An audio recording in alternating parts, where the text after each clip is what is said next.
And here we are, still at Patagonia, about 20 hours later. No, seriously. Here's part 2.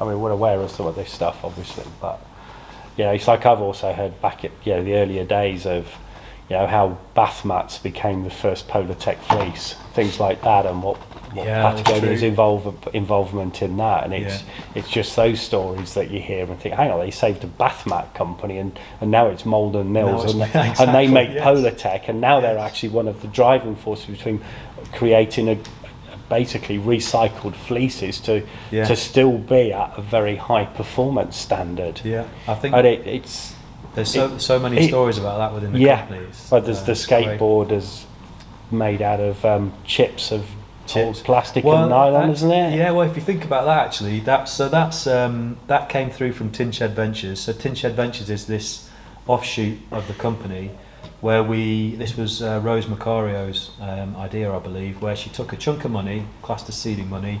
So we were venture capitalists in its loosest sense of the word.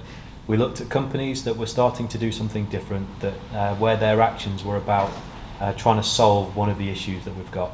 So we invested, the company's called Borreo, we invested in Borreo, and this was a group of 3. They were down in South America, and they were looking at fishing nets that were just going to be discarded. Yeah, that was it. So they came up with this business plan where they would take those fishing nets, they would then clean them, melt them down, recycle them, create pellets from it, and then those pellets would be used to make skateboard decks. Skateboard decks then went into sunglass frames. We've kept investing in them, and that product is now the face fabric for all of our waterproof jackets, except for some of the Gore-Tex ones. We're working with Gore on that, along with all of our insulated jackets. So the face fabric is discarded fishing nets. I mean, that's also amazing, right? Like, the footprint is really low, and the fact that takes direct waste from that would have been discarded. It's right that you pay fishermen to pull it back to land, or the company pays, instead of just dumping it into the ocean. Yeah. So it's like the whole cycle, but exactly. You're also giving people an income from it, as opposed to just chucking it away again. Yeah, so it goes back to that community approach, doesn't it? You look after the local community. This is a way for them, instead of polluting the ocean, because that was practice, discard it. Now they're saying, okay, bring it back, we'll take it. And when the thing that I find mind-boggling about that is the whole process, what they've done from their 3 idea. So yes, you take some investment, but it's their idea. They've then driven it. They've then made it happen. But just think about how many fishing nets it must mean that they're pulling from the ocean to be able to supply us with enough. That's what went through my head. I was just thinking, that's just like, I can't get my head round that. That's just like, what would a lot of fish? That's a motorway's worth of fish nets, isn't it? If you imagine, that's probably the M1 laid out for it, both lanes, fish nets, just for a rain jacket. It's incredible. It's just like, I had no idea. I mean, obviously you see on social media people cutting, wildlife out of fishing nets and things, risking life and limb to do it. I saw a guy yesterday doing it with a pair of seals that had got caught. Yeah. And he seemed to escape with his hand okay. And you sort of look at it and think, that's just a bit of old fishing net.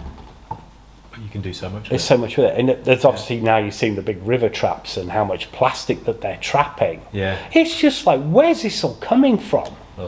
I know it is, but it's just masses. Why aren't people putting it in the bin? It's like a place where we go training. Every night I must go round and I just pick up 3 or 4 plastic bottles and drop them in the bin. Yeah. And it's like, why? Come on, the bin's there. Yeah. So I think but anyway. No, I think that's a good point though. If you think about that, then I think there's a bit, it's important that if you see it, you pick it up. Because yes, you can look at it and say, actually, I am really disappointed that somebody's just dropped that. But I think if you clean it afterwards, think about it for sure, but clean it afterwards, then the fact that when they go next running, it's not there, then that discourages it, I hope. Pristine environments discourage people being litter. If they find litter, they will litter. There's been a lot of research on that. But no, it's like every time. It's just gives you something to do while you're like tearing around the block. But even so, every time, and I can go down in the morning and I'll come back in the evening. I think I'm sure I picked that up, and I'm sure I'll put it in that bin. But it's actually. I mean, we're talking there aren't we, about picking stuff up and the stuff we can do. It does, doesn't it?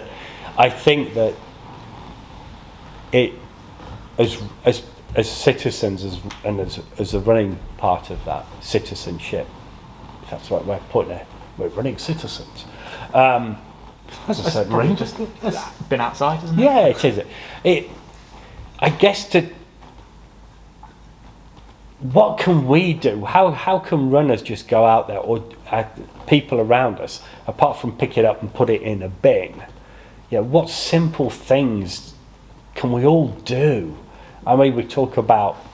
We could all change our electricity supply and say, actually, I'm just going green. That's it. I want companies perhaps like Octopus or similar. We can do that, but sometimes that could be restricted from a price point. Of course. But what simple things do you think we can be doing? Could we be talking to each other about? I don't like saying this is what I think you should do, because I'm same as everybody else, right? Sometimes it's just highlighting the things that we could do. I do, and then people make their own decisions about things, if that makes sense. I think one of the simple things, you've already mentioned it, but I do think it's important, is actually if you're out running, when I'm out running, pick it up, take it home, just get rid of it one way or another, don't leave it out there. I think that's one. And then there's other things on a grander scale. I think there's something that we can all give away that doesn't cost us anything, which is time, and that's volunteering. So if you ever need any help with that, you can go on Patagonia Action Works, you can put in where you live, and it will give you NGOs that we support through 1% for the Planet, and it will highlight if they've got events which you can support, which you can do for free.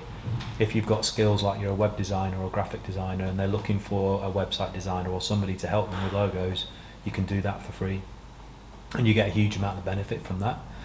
They will benefit hugely and be so grateful. It's ridiculous people to do that. The other thing is support local NGOs, support and groups that you feel are actually doing things which protects the area that you run in, the area that you live in, the area that you enjoy going to, whatever it might be. There are always campaigning groups advocating to look after it more. And then finally, and this might sound really stupid, but I think one of the biggest thing we all can do is when we get the opportunity to vote, is that you go out and vote, because it's the only way to change systems, things that you're not happy with, is not to be ambivalent about it, is to go and cast your vote. Not saying which way you should vote, but go and vote for somebody, go and vote for who you think should be in power, because it's the only way something will change. Yeah, very interesting. I had a conversation with a lady I was doing little work with, and she was an environmentalist by learning, and she was still going back into the university to do some effectively consultancy teaching or lecturing from the industry she was in, and she had a lecture of about 100 odd people, and she said every single one of them was going to vote green this time. Yeah. And she said, I hope none of them just put the hand up to be with everybody else. And her message, she said, was the same: go vote. Yeah, I think it's if you want change, the only way you're going to get it is to register that vote, even if it's, hang on a minute, the growth somewhere else is higher, but that party hasn't, or that group hasn't got into perhaps how they could have done. But actually, it's the message. Well, I think it's so and the important. message is strong. Yeah. And I also think, as small businesses, that we should use our voice a little bit more and not be frightened to say, why are you doing that? Because we don't see that as a good thing. Explain why it is, and put people on the spot. Yeah. I've done that recently and it didn't go well. What was that? I just was very vocal about the number of colours available on one shoe. Yeah.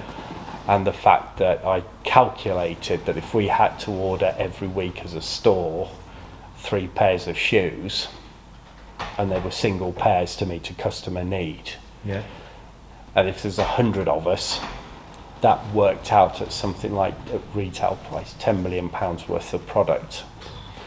And then you say, well, okay, that's all going into a wagon to be shipped. Yeah. And that company isn't using Royal Mail or, say, DPD, who are leading the drive, as I see it, towards using more around the cities electric vehicles. And it's like the environmental cost, and I brought it up at a meeting with other retailers, and it was shut down. That conversation was shut down. Right. And I was just sitting there gobsmacked. Yeah. That's a shame. It is, isn't it? Yeah. But then you still have to do that, though, right? I do believe we have to do that. Yes. And we make decisions accordingly. Yeah. Yeah. That's what you can do. It is. And where do we get to? Holding truth to power. Yes,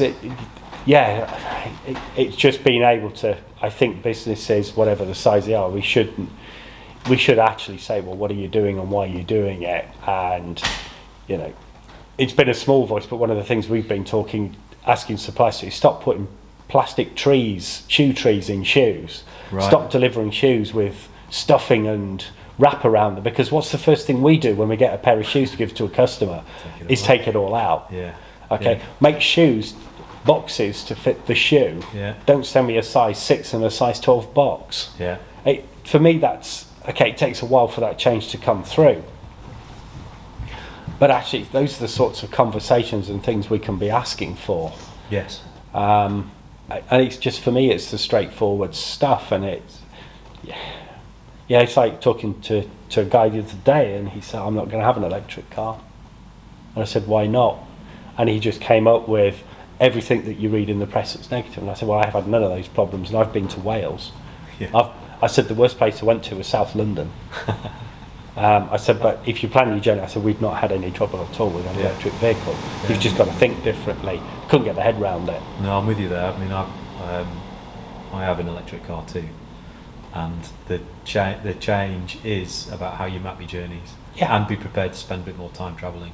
But I've driven to Ireland. I had no issues. Drive up and down the country. Yes, sometimes it's annoying and challenging that the infrastructure's not there, but that's where the government has to catch up, because this is all part of their net zero commitments that they've made. Yeah. I'm dismayed with things where Rishi Sunak is turning around and saying, well, maybe we should drop the 2030 new car petrol and diesel Yeah, vans. what's that all about? That is Sort it. that is votes, and it's all this kind of thing. You think you're just too short term. You're not thinking medium. You're not thinking longer term, and you're not thinking about actually the challenges that we're going to have as a society. I think about your children. Yeah, we're just not, and so that's why you have to go and vote. And it's also, isn't it? It's so like annoying. we hark back to the Industrial Revolution, the tech revolution, etc. Well, actually, the time's right for an environmental revolution in how we do business. Completely.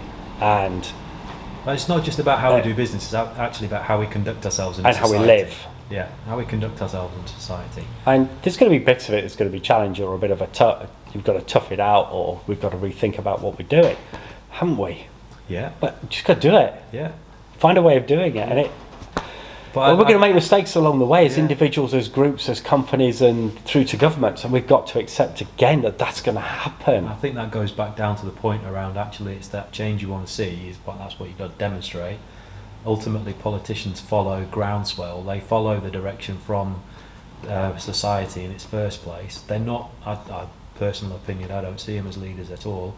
I see them as followers of what we say we need. And then they should be Absolutely. held accountable for the way that they go about holding themselves. Well, this is exactly what we talk about, this company that we're saying, like with X number of colours of shoes. It's the same thing. They're following the consumer. They're not saying, actually, this is what we should be doing, people, and this is why we're only going to give you a choice of 2 colours. Yeah. So the retailer can stock our most popular product, give you the choice of both colours, but that's it. Yeah. And also, when it's gone, it's gone. Yeah. Make enough. I think that's an interesting dynamic, because that's around how you have growth is what drives the business. And there's this, and we have exactly the same challenge. It is about saying no, to say, okay, we're going to grow up to here, and then that's enough. And having that discussion is really complicated and really tricky. It's not easy, But then you've got to use that to say, okay, then we make that. Everything that you make is a forecast. It's then how you manage all that stuff. Yeah, and if we run out, we run out, and actually that's okay. Yeah. And and if it's felt that next year we can, if you like, sell 10% more, then we make 10% more, but don't make 20% more and hope it's going to be okay. No. And we saw that coming out of the COVID environment with the much more product out there, and it probably closed one or two businesses down. Yeah, well, I think and it was the smaller ones that nobody really notices that felt it, are probably doing the most out there in the communities and trying to do some local good, and it's them that felt it. Yeah, I think from a personal perspective there, I think the way that we handled that was good, because we didn't try and capitalise on all the demand. We actually purposely said, okay, this is actually how much we can make, because there's also the knock-on effect to the suppliers. We commit to orders, so we don't go back and say, okay, then we know that we said that we would order this much from you, but we've not sold it, therefore we're going to cancel that order, because there's a knock-on effect to them, right? You say, okay, we're going to order that much, you can make that much, because that's what they need to survive. They build their business cases around that, so we then take that product. Absolutely. And if we're then massaging that, then we're taking the problem from them to us, and then we've got to push it through the market, because we said we've made this product and we've therefore got to liquidate it everywhere, which is not easy. You can't do that because your brand gets damaged. Your trust with retailers, trust with you gets less. You open more retailers because you've got a glut of stock. It's not easy, and it all comes down to saying, okay, this is what we're going to grow by. This is the level of turnover we're happy with. That's what we're going to do.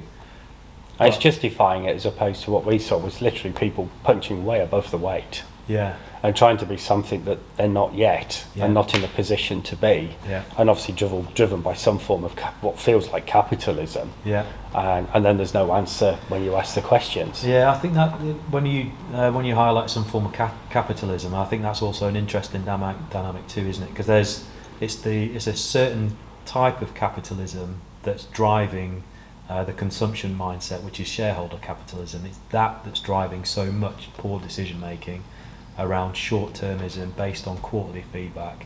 It's that's damaging. It's actually, capitalism has lifted poverty all the way around the world. It's how it's driven, how companies are managed, who they're accountable to, and how you go about fueling your business is what's important. Not just doing it for the sake of, not just creating growth or turnover for the sake of doing turnover or growth. It's managing the whole thing. Yeah. It goes all the way back to a conversation about doing things for the right reason. Yes. Understanding why you're in business, how you go about things. Yeah, we've made some changes to our business, and I'm very much of the opinion that when those certain items have gone, they've gone. Yeah. And that's it. We then find what's next. Yeah, if that makes sense. That works. Yeah. And then you're not in a situation of sitting there, well, actually, I thought we could sell 40 pairs of these. Yeah. Well, actually, let's start with 10 and clear 10. Yeah. And when we've sold 10, then we'll make the next decision. Yeah. And not putting 20 in, and then, like you say, you end up thinking, hang on a minute, I've just sold my soul to the devil, because now I'm down to effectively a profit of £1. Yeah. And I can't. No one can survive on that, because that then drags the rest of your business down. Yeah. And you can't do it. Yeah. You can't have it done that way. Yeah. And it's people's livelihoods at the end of the day that you're talking about. Yeah. And it's everywhere, isn't it? Yes. It's across that whole chain. And it's so difficult to just try and stay on top and manage that. And it's sometimes it's a thing I say to Harry a lot. KISS. Keep it simple, stupid. Don't overcomplicate it. I wondered where you were going there. Yeah, sprinting out. Yeah, we're all leaving them, aren't we, rapidly. Just me and Harry left in the room. No. Yeah, it's just keep it simple, stupid. Yeah. Yeah. All the time, just keep it straightforward. Keep it so you're in sight of it. It's not running away with you.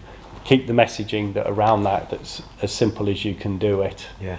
And just get out what you need to get out, as opposed to trying to force something that that makes sense. It just doesn't work, does it? Occam's razor. Yeah, it's good fun. Yeah, it's good fun. So, what's your next project? With going off a little bit tact here, what's your next project? My next. What project. are you up to?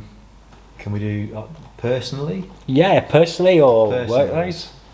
Okay, my next project. I have every year. I get the opportunity to just disappear for a week from the family, which is pretty much appreciated. What, by the family? Well, yeah, by the family. Definitely by the family, yeah, they get fed up with me, that's for sure. So my next project, because I can't think past that because it's so busy, I've got so much to do up until that point. My next project is that, and that will be going up to Scotland. That will be just disappearing, getting a small little cottage somewhere, renting that, and just be able to spend a week in Scottish mountains. That sounds a plan. Winter mountains, or I'll try and get it done this side of Christmas if I can. Mm-hmm. It won't be to do anything like epic in terms of winter mountaineering. That's not it. It is actually just to be able to go out on the trails for as long as I want, go where I want to without worrying about anybody else. It's completely selfish. I feel so bad, but it's awesome. So that's my next project. That sounds like an amazing mindset situation as well. Resetting and just yeah. I think it's that. It's just to be out for long periods. I think I'm linking back. I was listening to the episode that the two of you did with Debbie when you were talking about adventure racing, and that she did the UTMB, and I was listening to that, and I think when I was listening to how she answered some of the questions, I've done similar things, and it's not. I'm nowhere near as quick as Debbie, no way. Yeah. And I've never done adventure racing, but mountain marathons, ultra distances, and the thing that I love about them all the time has been being able to go out into the hills and mountains to areas that you don't normally go to, and being able to be out in there for a long time. Yeah. I've always loved that. I think that's been the drive, and I still like to do that. Yeah, she's taught me that. Yeah. And we had a week away in Wales doing basically what you said, just basically a cottage that was a converted stable, I think. Yes, yeah. We just parked the car outside the front, and everything we did was from the door on 2 feet. Yeah. And just explored an area that clearly no one else had explored either. That's the beauty of it though, isn't it? And it was sort of like just going out, so yeah, we'll go for a run, 10k, yeah, that sounds good. And it's sort of like, okay, this is 10k sort of like epic, I need a machete. Yeah, that's part of the And looking at the ground and thinking there's a path here somewhere, honest. Yeah. But it was she's taught me that, and even every now and then she'll just say, Stu, just take me to the Peak District, I just need to get out. I just need to do this. Yeah. And if she says that, I know we've got to do that. Yeah, no, I like that. And then I also have a strong drive to go and get out on. I bought a new bike. It's funny, isn't it? I have this discussion with people in the team. I feel so guilty for buying a bike, but I bought a new bike, and I'm looking forward to being able to go out and use that in some of the mountains and trails as well. So I want to be able to do that. So it's funny, isn't it? It's about getting out. It is about getting out. It's that reason why you work at a place like this is because of that connection to the outdoors. Yeah. It's that ability to be able to access things, and it's not about conquering. It's not about going as fast. It is just about just being doing in the it, outdoors. isn't it? Yeah, but it just gives you that chance, doesn't it? Just come back and I'm ready again. Yes. And here we go again. It's good because you seem to have your holidays where there's a surfboard involved and lots of sea and waves. Yeah. And I think that's how you do it. Would that be true? Yeah. Or hills. Like I went to Wales last year. Yeah. Oh yes, you did, didn't you? Yeah. Did that basically. Did that same thing. Yeah. Yeah. Turned everything off and just went. Yeah. Did as much as I could. And what about surfing? How do you mean, sorry? And so I've tried surfing. Yeah. And I find that it's the hardest sport that I've ever tried to learn. One, it's the constant beating up to get past the break, and then just that knack and technique of catching the wave, which you understand. Like that's the whole thing that surfing's about, right? Just to be able to catch the wave. But even then, when it's like the sheer terror of turning around and watching it coming towards you and thinking, how on earth am I going to ride that thing and then get wiped out constantly? Yeah. Constantly. I think it's the simplicity of it, isn't it? It's just it takes back to just having fun doing it again. Yes, I think that's it. But then getting washed, getting chewed all the way through, and then being spat out on the beach, and then turning around and going back out to do it again. It's exhausting. Never had any appeal. Yeah. None whatsoever. Yeah, it's just nice, isn't it? It's nice to be in the water. There's no distraction. It's simple. It's Yeah, it does have a habit of shrinking everything away as well. Right? Yeah, and you can spend all day doing it, and then you get knackered, and you can do it again the next day. Yeah, pretty simple. Maybe. Yeah. Yeah. Oh, the joy of youth. Yeah. Maybe Yeah. one day. Yeah, maybe one day. But no, I've enjoyed trying to learn that. Yeah.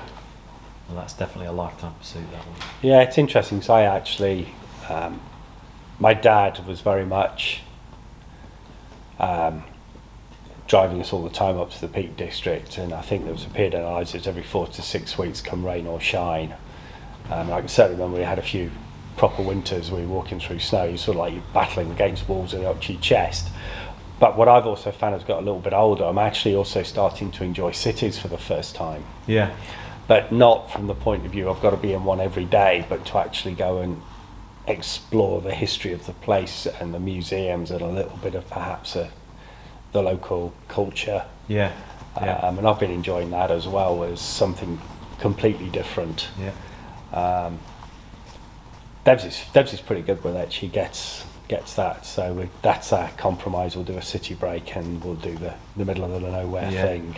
We did the same thing actually this summer. We went up to Edinburgh for 3 days, and it was a good thing about having an 18-year-old son who's interested in politics. Then the tour that we decided to do, left it up to him. He said, "Okay, we're going around Scottish Parliament."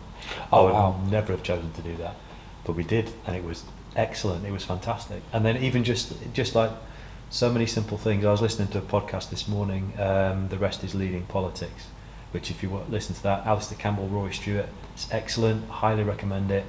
And they talk a lot about actually need to move away from an adversarial form of politics where we've got in our chamber the incumbent and the opposition opposite each other, and then up in Scotland, instead of having it as the adversarial one, they're in a semicircle and they're addressing a third party to be able to speak, and it's much more about collaboration rather than attacking each other, rather than point scoring. It was so interesting to actually do that. Well, yeah, we don't want point scoring governments because No. it's not working. No one and wins it's- points. No one No one wins wins points. No, that's exactly it. No, but we did that for the weekend. Then we took off to Arrochar on Loch Long and spent 5 days there, which was really good. And then basically it was we did a couple of walks together and hikes together, and then it was, Al, you can go and do what you want to do. So okay, I'm going running here for the morning, or I'm going on a bike up here for the day, whatever it might be. So yeah, that was a good thing. Yeah, it's good, isn't it? Yeah, It's good. definitely a good balance. Have we got anything to add? Because this has been absolutely, I think we've covered from a a lot personal and an environment, business, everything level, it's just been amazing, hasn't it? That's got to be one of our longest podcasts, hasn't it, Harry? It's Yeah. but it's up there to join that. Yeah, is it? Wow. Perhaps we should keep going then and get the record. Come on. It's all about the points. But I know you've been really looking forward to this one, and I definitely have. Thank you. And I think that's just been absolutely phenomenal, just to get a feel for what's happening. And I'm just already sitting here and I keep having this comment. How do we get this message across to our customers when they come in, and what we do with Patagonia and why we stock it and why we keep stocking it? Yeah. Yeah, it's how we do that, isn't it? And I know you've been working on a little bit of a project and giving it some thought. Yeah. It's a minefield, isn't it? Yeah, and also, going off on another tangent, it's No, not what was it, virtue signalling for the sake of it and then getting caught in your own trap. Yeah. Because it's very easy to go, we all need to pick up litter, Yeah. which is something that we can do, but Yeah. then it's also going, I need to cut down on driving, or which is fine until it's the crux point and you have to, and then you're like, Yeah. I've just said that we can't do this, or Yeah. you've got to be very careful where you set your stall out, Yeah. which yeah. obviously you have done a phenomenal Yeah. job as a brand, but Yeah. I think it's balance, isn't it? it's balance, and it's not. There's always going to have to be that compromise somewhere. I think you've from a always- financial point, or For me, Yes. we're trying to find this balance, and then we want to tip it, say, in the favour of planet Earth, for example, with this type of conversation. But actually, if your balance is there and your first step is there, then your second step is there. Actually, we can't argue with that No. because we're making progress. yeah, And that's the point, isn't it? I think there's And then- just to pick up on what you said about a virtue trap, I think you called it, which is quite an interesting way of putting it. Then just to link back to right to the start when we're talking about the area that I look after, then that I support, then if you just think about it, then it's pretty difficult to get to Sweden if you fly. so I have to fly as part of my job. Yeah. And it was around not letting it stop you doing anything, because there's always got to be this balance. So the area that I look after, it is the Nordics. Sometimes I do have to fly. I have no choice with that. But there's other ways to offset the fact that I have to fly. Then I take other forms of transport in order to be able to reduce my overall impact. To say, okay, then majority I take the train, or I drive, and I'm lucky enough and fortunate to have an electric car and the challenge that I have. But I try and balance the whole thing, but I don't try and use the fact that I have to fly sometimes, but I don't use it to be able to mean that I can't do the other things. Yeah. If that makes sense. It's like everything in life. Must have been on some amazing train balance. journeys then. I have, and I mean, the truth is I love the train too, so I've been lucky enough. I went from Oslo to Stockholm, which was just fantastic. Going through that country was amazing. I got from Ilkley to Chamonix, that was fantastic. Ilkley to Zurich, I'm just about to do next week. And the fact that you can do those, and okay, I give away a little bit of time, maybe 2 hours, but I just think it's a nicer way to travel. Yeah. Stop. So I think when like you went into Zermatt, the time you went as well, you caught the train. Yeah, or we I did. certainly did. And coming out is just incredible. Like, yeah. it's not, you don't get that panoramic views if you're driving. No, you Like, don't. that's one reason to take a train. No, that's true. And that was the last time we flew. But when we got out there, we joined up with others to hire a car. So it was Yeah. about 5 of us all in a car before we went then out to Zermatt and caught the train up, back down, and then back into a shared car and just dropped the car back at the airport. Yeah. But like I say, that's the last time we flew. Yeah. And now, like you, thinking, well, actually, there's some great train journeys to be had, and that would be Yeah. a nice thing to do. Yeah. I also think the UK has so much to offer, and then people just don't explore it enough. Because there is, the thing that we're blessed with is this incredibly accessible landscape, Oh, it's incredible. which is just, you don't get the breadth that we have when you consider the world of Scotland, all the way down to the beaches in the south coast, how unpopulated areas of Norfolk are. When you look at Wales, you can go climb a mountain in Snowdon, you can run or bike down, you can go and surf in Anglesey. I mean, it's all amazing, and it's the accessibility that you just don't get. Yeah, and it's also actually it's like back to our little Welsh holiday. I think we counted up. We just did it in a week. We saw 6 people. Yeah, yeah. And that's the kind Not of surprised based on the paths. I keep saying this. What paths? Where's my Yeah. machete? that's both the But it's part of it. But it's part of the blessing, though, isn't it? As well, in a way, the fact that not everybody knows, so therefore it's quiet too. Yeah, yeah. It's also having the confidence to do that as well. Yes. Yeah. We would like to think the knowledge and the skill to get from, we want to get to there, and Yes. at times you're looking at, well, pass me the compass. Yeah. Yeah. Yeah, need to get over there and hoping you're about on the right path as the sky's clear. Go, thank goodness for that. Yeah. But then also accepting that the weather's part of the fun. Yes. Type 2 fun. Yeah, definitely. Yeah, the type yeah. two fun. Yeah. Yeah, it's funny across the my, Woodhead. my son calls it dad weather. So only dads are out in crappy weather like this. They've got the day, they've got to make the most of it. Yeah, exactly. Yeah. Have you turned around and said one day you could be a dad? No, I think that'd freak him out. Yeah. So I think kind of to bring it to a little bit of a close. Yeah. Like That's all to bring right. some resonance to it. Like Alex, obviously, it's a huge global brand, but it has an impact somewhere, and you've obviously got some cool memories from that. Like, what keeps you going to pushing for the planet? Like, have you got anything that really pulls it? Keeps me going. That keeps you going to keep pushing for a better planet, Yeah. or not a better, a planet that we can Yeah. use. I think the thing that I get the most from are the NGOs that we work with. I find that a constant humbling. What they do on the resources that they have, how much time, energy, and commitment they put towards it, and the results that they're able to do. So people like Agamemnon El Toro, which he has the coolest name ever. That's the CEO of Energy Garden, and what he's done from nothing to where he is now with his big solar projects, I think is amazing. Any of the NGOs, Theo, who's a single one-man band in London, he is waterkeeper. He holds councils and United Utilities and Thames Water to account for the way that they're polluting the waterways. He's taken them to court by himself. and created class actions and law actions against it and been successful. It's things like that. Truth be told, that's a learning as joining the company. I wasn't aware, but in 9 years we've done a lot with them and with that community, and that's what keeps me here. That's what I'm excited about, because I actually feel like it's that connection, it's my connection and the team's connection to that big mission statement, we're in business to save our home planet. That's how we make our connection to it, that's how we make our contribution to it, is that, without a doubt. More of that. Alright, More of that. nice. It's cool, that.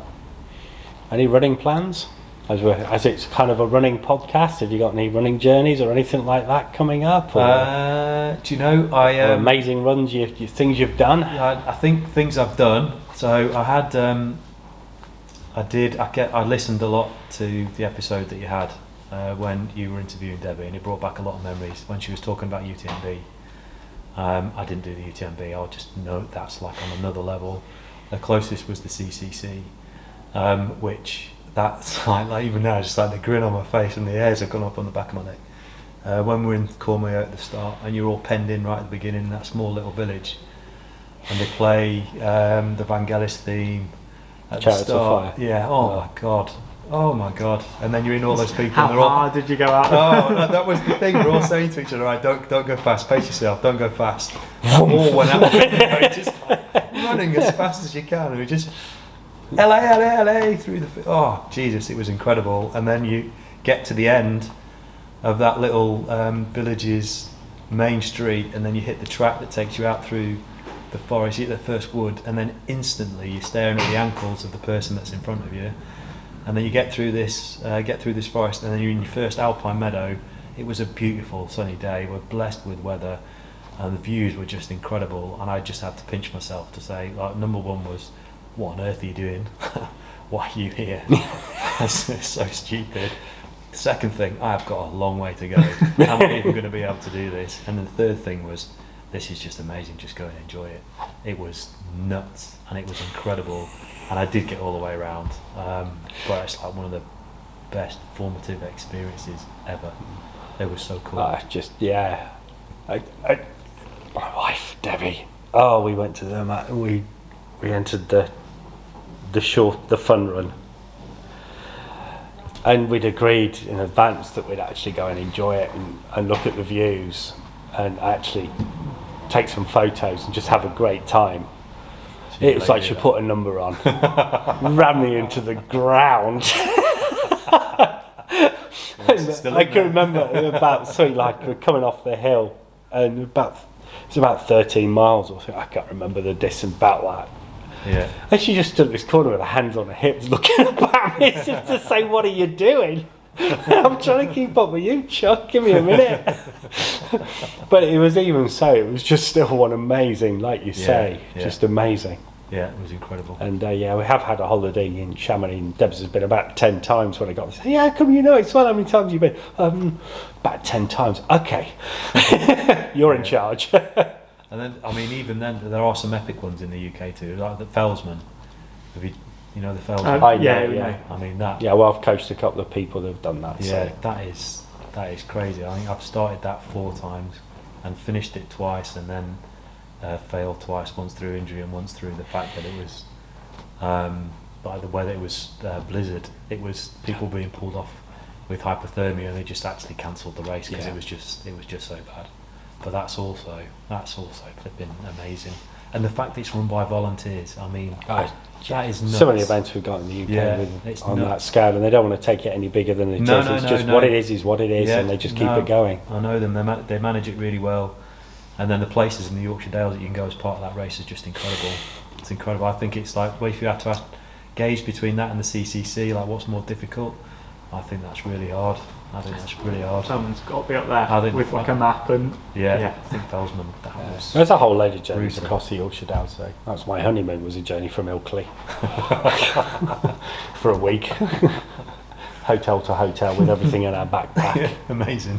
That was back in the days when I had 2 functioning knees.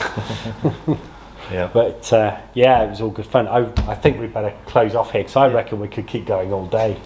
I think there's so much we could be talking about.